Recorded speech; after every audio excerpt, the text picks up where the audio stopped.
గ్రామీణ ప్రాంత ప్రజలకు అదేవిధంగా ప్రతి పౌరుడు ఉపయోగించుకునేటువంటి ఆర్టీసీ సంస్థలో కొన్ని రిఫార్మ్స్ తీసుకొచ్చే భాగంగా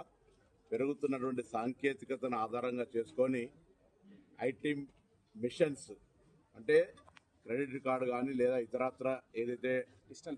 డిజిటల్ పేమెంట్స్ ద్వారా ట్రాన్సాక్షన్ చేసేటువంటి అంశం ఉందో దాన్ని బస్సులో ప్రయాణించే వాళ్ళు ఉపయోగించుకునేటువంటి విధంగా కొత్త యాప్ తోటి కొత్త మిషనరీ తోటి ఈ యొక్క కార్యక్రమం తీసుకోవడం జరిగింది. ఇప్పటికే హైదరాబాద్ లాంటి నగరంలో 3 నెలల కింద ప్రారంభమైన పథకం ద్వారా డిజిటల్ పేమెంట్స్ దాదాపు 16-20% దాకా పెరుగుతూ ఉంది.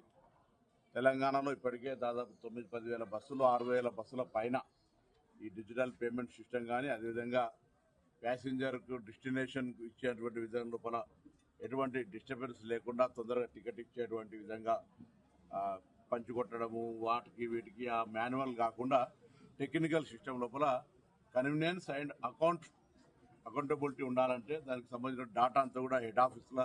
సింక్రనైజ్ అయ్యి ఎప్పటికప్పుడు బస్సులో ఎంతమంది ప్యాసింజర్స్ ఉన్నారు, ఎక్కడి దాకా వెళ్తా ఉన్నారు, రెవెన్యూ ఏంది అనేది అంతా కూడా ఆన్లైన్ చెక్ చేసుకునే సిస్టమ్ లోపల ఈరోజు ఆర్టీసీని వ్యవస్థీకరించడం జరిగింది.